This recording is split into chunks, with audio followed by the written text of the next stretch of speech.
Howdy y'all, and welcome back to Country Fried Minis. I'm your host Cameron, the country boy in the big city, presenting to you once again from the Bullshit Corner 2.0. And today I'd like to talk to y'all about painting up our heroes.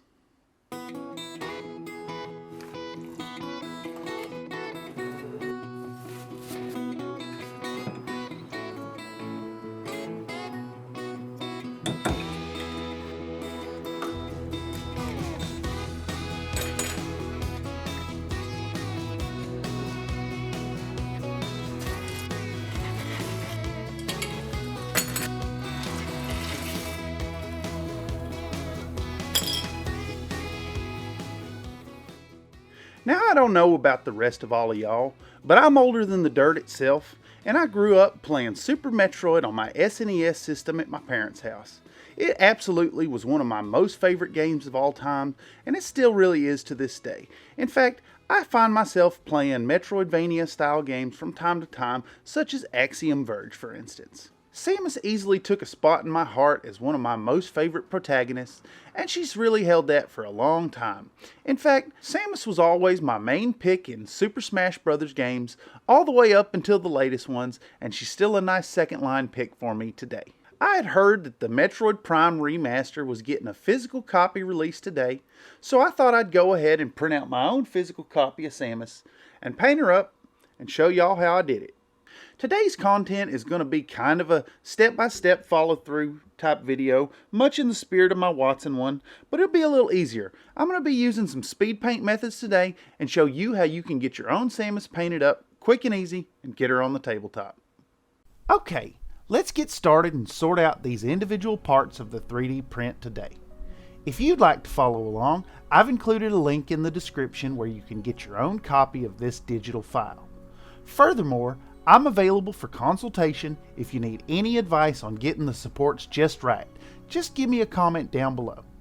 Digressing, it's best to get out all the parts and take inventory through knolling, ensuring that every piece is here so we can get a move on with the build process.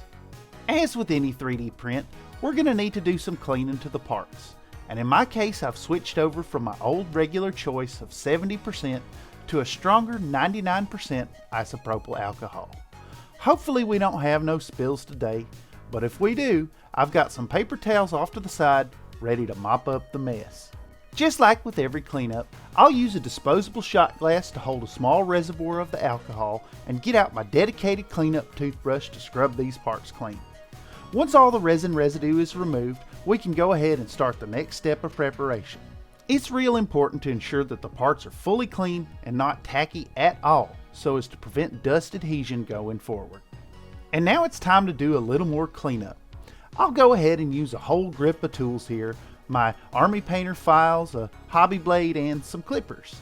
We're going to go ahead and remove any support marks as best we can, hopefully without causing too much damage to the fragile surface. Taking a little time to examine each part, we're looking for obvious marks of the support structures. These little marks are really obvious once the model has paint on it, so it's a good idea to remove every one that you find. A little side note here, and some spoilers I guess, don't get down on yourself if you miss a few in this process. In the end, it's just a learning experience and a chance to make a fun project. Plus, the vast majority of observers won't spend much time at all looking at your work at a distance closer than arm's length. Just have fun with it and do the best you can. Anyhow, as you find the problematic spots, just use a little thought and decide which tool will be best for the job. Sometimes a hobby blade can get in and pop off an errant tab in a tight spot. The files are great for minimizing surface damage, and the clippers get a real nice flush cut on smooth areas without much topographical variation. I've definitely found that as I print and paint more models, I'm getting pretty decent at choosing which tool is the right one for support remnant removal on a case-by-case basis. That said, I've yet to finish a project where I didn't get a little surface damage or fail to remove a stray support tip, and that's just fine. I really can't stress enough how important it is to be kind to yourself. This hobby should be fun and relaxing, and if it's causing you stress, you can always walk away and come back later. There's no need to seek perfection when your best will be as amazing as it can be. You just do you, and do it for you. Anyhow, where was I? Oh yeah, assembly's next, and it's already time to introduce today's guest palette, Dratini. As with all of our guest palettes, we're going to use this convenient receptacle for holding a bit of glue so as to have precision application of the sticky stuff. This sure makes it easy to control the amount of glue used, and I think the whole guest palette thing is here to stay for good. Digressing, I ran into a bit of trouble with the parts here, and the arms and legs didn't quite fit the pre-made pegs on Samus's body. I'm going to go ahead and go back to my clippers and nip these nubs off, making the connection points flush. This will make the connection a bit more finicky as far as perfect placement goes, but this is pretty simple to get good enough and just requires a bit of patience and calm application of effort. Once set in place, we'll use a bit of accelerator to lock the limbs and helmet into place permanently, and with that, assembly is complete and we can move on to starting the priming process. But first, let's go ahead and give this model a size checkup. Looking at the assembled model in a cursory fashion, I thought she was a bit off scale at first, since she's about 40% taller than my Watson model, but it turns out that Samus is just one big gal, standing about 6 foot 3 inches tall, even without the armor. Anyhow, now that we're ready to prime, we'll go ahead and get back out our guest palette to glue Samus onto a temporary base for the painting process. It's important to use just enough glue here to hold her in place and not a super strong bond, as we'll be removing her from this base once we're done with the paint job. Once we've got her stuck to this convenient painting platform, it's time for a few drops of accelerator to go ahead and cure up the glue with quickness so as we can move on to the priming portion. We'll need the glue to be fully cured and all remnants of the zip kicker to evaporate before we can get started, but it won't take much time at all. Thanks for your help, Dratini. Now it's on to the priming process as normal. We're going to do the usual zenithal prime coat today, but this project is going to feature a new method as well as some new products. Instead of my usual Stynylrez primer, today we're going to start out with some Vallejo Metal Color Jet Exhaust.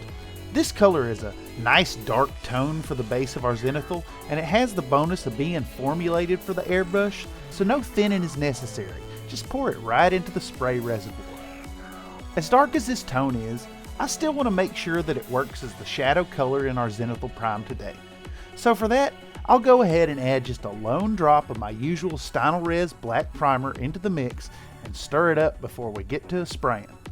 Since Samus has a shiny suit of power armor, I thought that an undercoat of true metallic would work wonders to kind of give that candy coat effect on the paint job.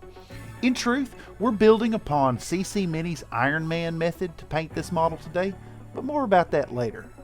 Circling back around to the task at hand, I want to take a moment to give some praise to these here Vallejo metal colors. The coverage is absolutely amazing and makes light work of applying a solid coat of metallic color. I think I'll slowly be replacing all the metallics in my collection with various tones of this paint line. To wrap up the zenithal, we've used a bit of duraluminum mixed with my favorite Liquitex white ink to work up a super bright highlight tone that still retains that metallic sheen. And of course, now that she's all primed up, we'll go ahead and let this paint cure before moving on to the brushwork for this model. And now that we've got that metallic zenithal coat applied to these models, we're going to go ahead and paint up an adaptation of CC Mini's Iron Man method, maybe somewhere in between that and Slap Chop. And I'm going to go ahead and use some transparent paints and use this here Army Painter Speedpaint starter set and give these paints a real run for the money. Give you my honest opinion on them too. Okay, today's work is going to be an interpretation of Samus's paint scheme as presented on the front of this here Metroid 2 cartridge. Conveniently, every color that we need to make this happen is available in this here Army Painter brand Speedpaint starter set. I've heard a whole bunch of varying opinions on this particular product set, but I haven't tried them out myself, so today's going to be a bit of experimentation. In any case, the primary colors for Samus's Varia suit are basic colors that don't require any mixing, and that'll be Blood Red, Fire Giant Orange, and Zealot Yellow. There's some other colors on the armor, and we'll try to get as much work done as possible with these here speed paints. Starting this brushwork off, I want to paint the portions of the model that are the deepest. In this case, it's going to be the ribbing between the limbs and in the knee ditches and around her neck. Serendipitously, this kit includes a perfect color for these elements in the form of Gravelord Gray.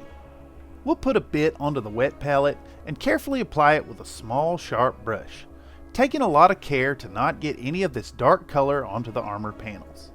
Since this paint will stain surfaces with such a strong tone, covering back over the gray with oranges, reds, and yellows is nigh impossible. Anyhow, after putting this color on, it hit me that I could use a bit more ease in gripping this model, so I pulled out my Citadel paint handle and attached Samus to it. On a side note, I really love the beefy design of this style of paint handle. GW's new one doesn't quite hold the same appeal. The current spindly thing being smaller than the models on it seems like a misstep, especially for a large-handed individual such as myself. Sometimes bigger is better, at least for XXL people like myself. I even preferred the original Xbox controller for its beefiness. Digressing, we'll move forward with the coloring and focus on the next deepest portion of the armor, applying the Zealot Yellow to the inner thighs and torso. So far, the coverage has been really nice on these here speed paints, and they flow a little better than GW's contrast paint line. At this point, I'd have to recommend a few bottles of this paint in your arsenal, though more on that later. Continuing onward, we'll go ahead and finish up the majority of the armor panels on this here miniature heroine. The next tone on in the process is going to be done with Fire Giant Orange, applied at full strength right out of the bottle. Some care needs to be taken here again to avoid getting the orange onto the yellow portions, of course. It's a darker tone and it could easily stain up the yellow that's right nearby. Any missteps could lead to spots that are basically impossible to fix, so it's again really important to use care with a fine point brush and apply the tone with precision. That said, this bit will get the majority of the model ready, and it's super nice to see the transformation towards a painted piece happening so quickly. Next up is going to be a touch of blood red, applied to the chest armor and the helmet, and that'll round off the basic colors of the Varia suit. Once again, I've got to stress the importance of precision application here. Any missteps or spillovers would result in staining that cannot be fixed without a full repaint of the area. From here, the next color is a bit different from the others so far, in that the true tone is not ready-made in bottle for our convenience. She's got a green blaster arm, but it's not really a strong green, definitely not as bright as the included tone in the starter set.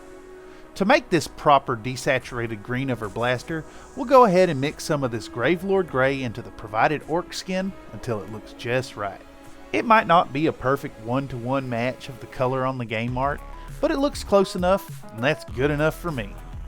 Moving onwards, we need to take a moment to notice the coloration of Samus's visor. At some point, her helmet's view screen was changed to a neon green tone, but if we regard the cover art of Metroid 2, we can see that the original color was blue. So, it's up to the High Lord Blue to finish up the speed painted base tones of this here model. We'll just apply it full strength to the visor's area, again with precision. With this tone, we've kind of hit the wall as to what can be done with speed paints alone over the metallic priming, and from here, we need to paint some traditional layered base coats.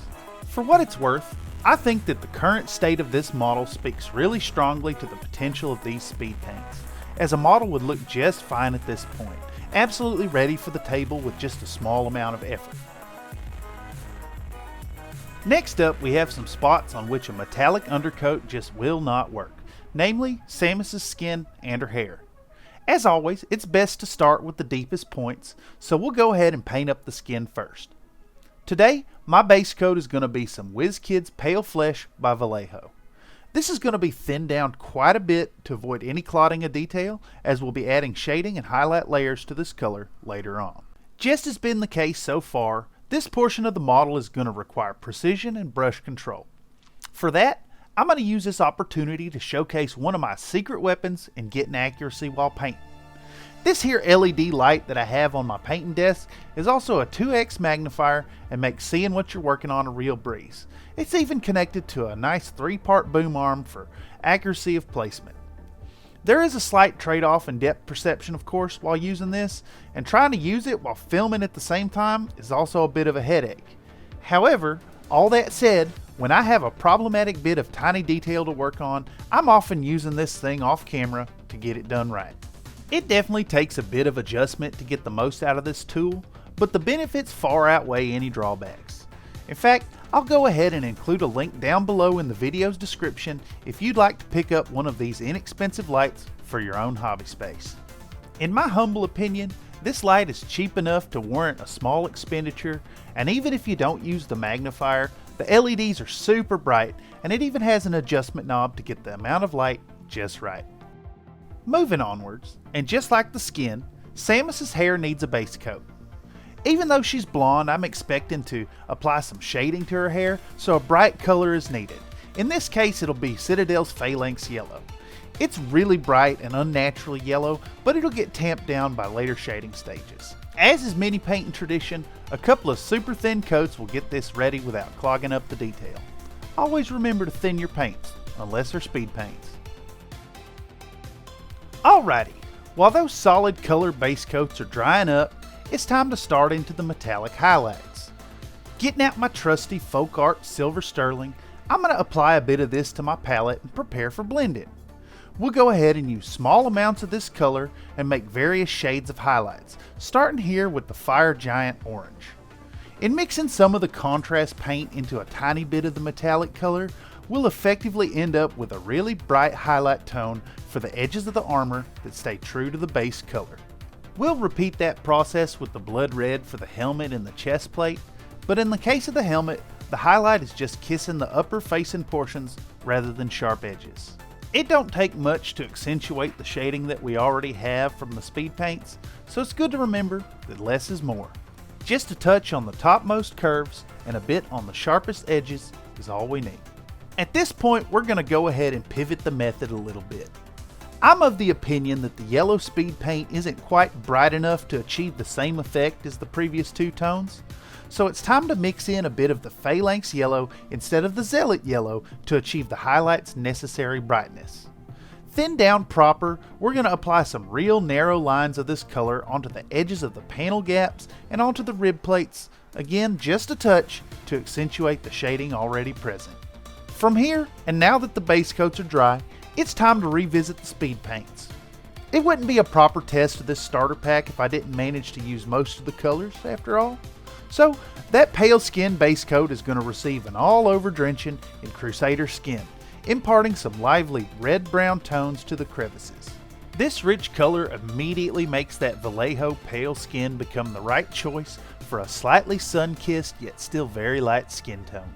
Next up, we want to get that yellow hair to become a nice blonde color, so a touch of brown is going to be needed, though taking it too far would be really easy.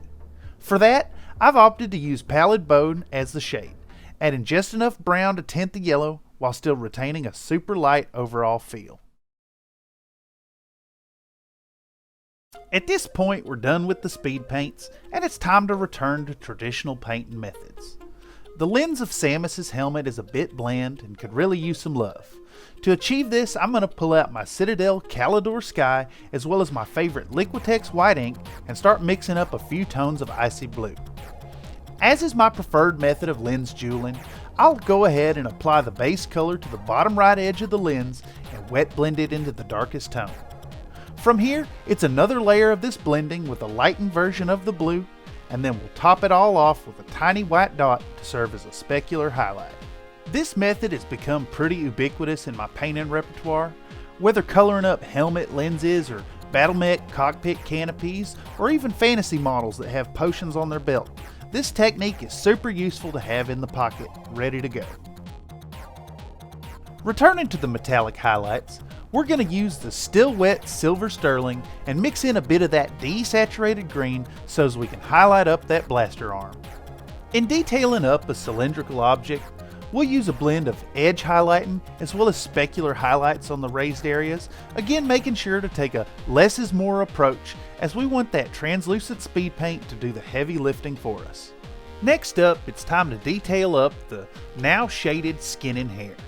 This step is kinda one of artistic flair rather than a method with a formulaic approach. I'll mix the pale skin and a bit of the blood red as well as a touch of the Crusader skin speed paints. This is done in varying amounts to get a selection of tones and then applied to the model in a back and forth fashion, alternating between the darker tones and pure pale skin to create highlights on various spots of the face. The reddened color is added as a mid-tone around the cheekbones, whereas the brownish tone is used elsewhere.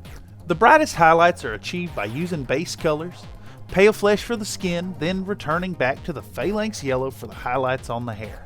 I always find it pretty remarkable how you can start with a base color, shade it down with some washes, and then return to the same tone as an effective highlight step. It's almost magical how easy that is. And finally, I've painted up the eyes off camera, as capturing that train wreck of multiple repaints is so very difficult. It's quite challenging to work around the camera on larger details, let alone minuscule dots of precision applied color. At this point, it's time to deepen the shadow layers on the model. And to start that up, we'll use a couple of ink wash colors from Citadel. That's going to be Agrax Earthshade and Nuln Oil. The black brown of the Nuln Oil will work perfectly to deepen the colors in the armor joins, whereas the rich warm brown of the Agrax Earthshade will work really well with the red, orange, and yellow portions. We'll also take a moment to go ahead and black out the opening in the bottom of Samus's helmet with some Golden Brand Carbon Black. It's a detail that would be easy to miss, but an unpainted interior of that helmet would be absolutely glaring once the rest of the model was painted up.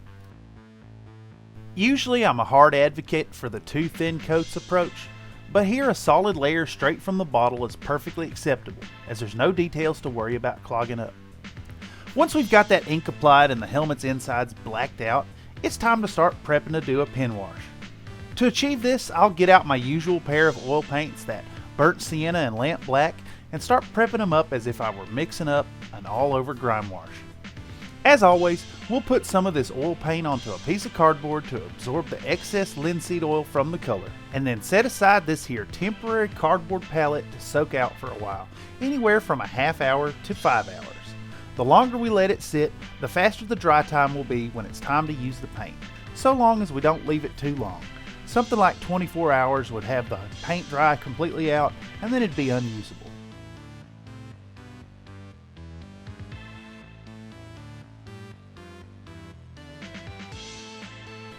Next, it's time to move on to spraying our model with a heavy shellac of Winsor & Newton Galleria Gloss Varnish. This varnish will facilitate the ease with which the oil wash spreads out, allowing the high flow surface tension to glide effortlessly into the model's recesses. We're just going to spray her up with several layers of this varnish until she's got a nice bright sheen to her, and then set the model aside to let it cure out for a few hours before moving on. And now while that gloss varnish is drying up and that oil's coming out of them oil paints, it's time for me to get out my Game Boy and take a break. Unfortunately, I recently dropped this to the ground from standing height and the speaker wasn't really working. So I'm going to go ahead and give it a peek so I can play a little bit of Metroid 2 in my break. And speaking of, I've got this here Game Boy copy of Metroid 2, and if you leave me a comment down below telling me who your favorite Metroid character is, after a week I'll pick the one I like the most and mail this to you.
I'm real pleased that Game Boy repair went so smoothly.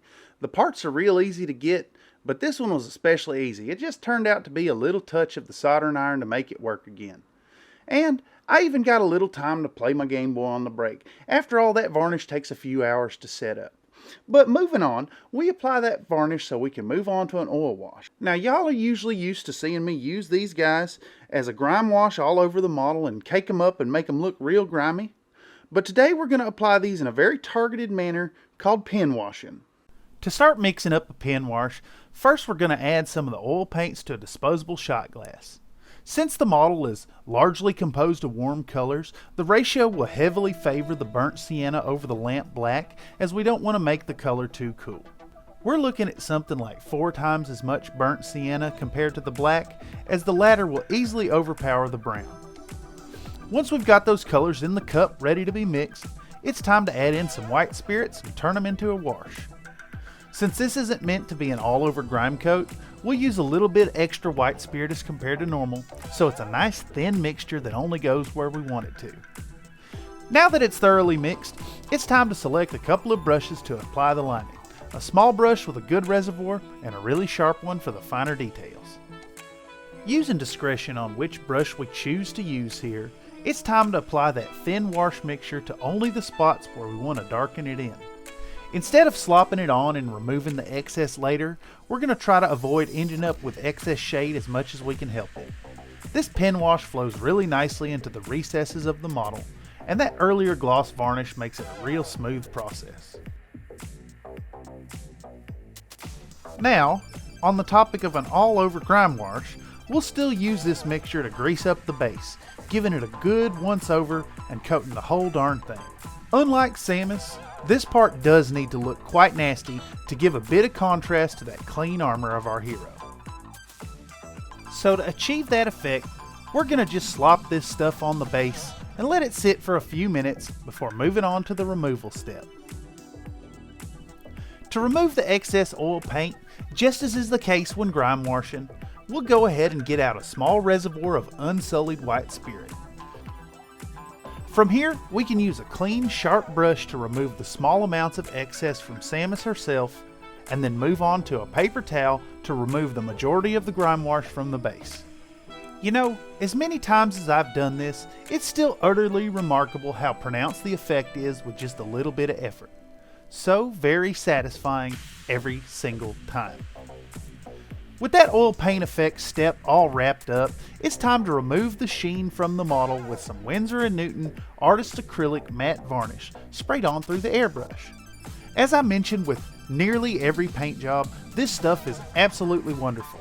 It'll not only remove the glossiness of the previous varnish coat, but the 2 layers of varnish will work in tandem to give an unparalleled level of protection against chipping to your model. I can't recommend this stuff enough, even if you don't have an airbrush. Digressing, for Samus here, this varnish works especially well to dull down the ambient lighting effects while still retaining the metallic sheen from the mica flakes in the undercoat. Our final bit of paint effects today will consist of a few layers of Dirty Down's water-soluble rust. This will add a well-worn and neglected feel to the metal decking of Samus's base, further increasing the appearance of that whole clean versus dirty contrast thing we've got going on here. Now that the painting is complete, we'll go ahead and get back out our guest palette for a little bit of glue holding. Thanks again, Dratini. Using a hobby knife with a sharp chisel blade, Samus is then removed from the temporary painting base and repositioned onto the rusty metal base, bringing us one step closer to completing this project. Once lined up, we'll use a touch of Insta-Set to lock her in place immediately, while also avoiding any super glue crazing. We wouldn't want any unsightly white stains on that brand new paint job after all.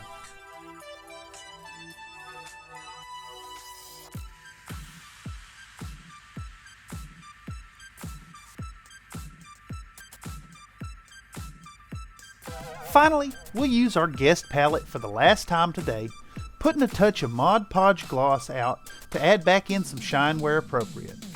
In the case of this particular model, a few tiny dots to the eyes, and then a smear of the shiny stuff on the visor really makes those parts pop. Now, for the very last step, I'll get back out my favorite black paint, Golden Brand Carbon Black. A bit of black into the base rim, and she's off to dry, then move on to the glamour shots.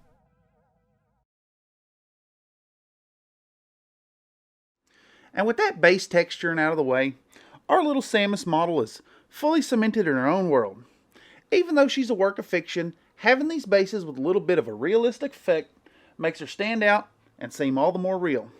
I really love these dirty down products. The rust creates a super realistic effect, as does the moss. I highly recommend giving them a go yourself. They can really elevate a paint job and make them look real great in the end. But with that, and without further ado, it's time for a grand reveal.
And with that reveal, this here little model is all done and dusted, just like the rest of them. I think she's going to look nice up there on the shelf. I might find somewhere else to use her, but really it's just a display piece. In the end, this project was really fun to undertake. I'm thoroughly enjoying putting together these video game characters, and it's something that I'd like to explore in the future. If you find that it's something you personally enjoy, why don't you consider going ahead and tossing us a subscription down below so you can stay appraised of what's coming out here in the Bullshit Corner. In the meantime, we'll definitely keep cranking with the Battletech content, but I'd like to do fun things like this, or maybe some Reaper models or Warhammer. Who knows what's going to come out of the corner. But in conclusion, I want to thank y'all for joining me today and watching through to this point. And, as always, I want you to remember to be happy while you're painting. Take it easy, fellers. See you around next time.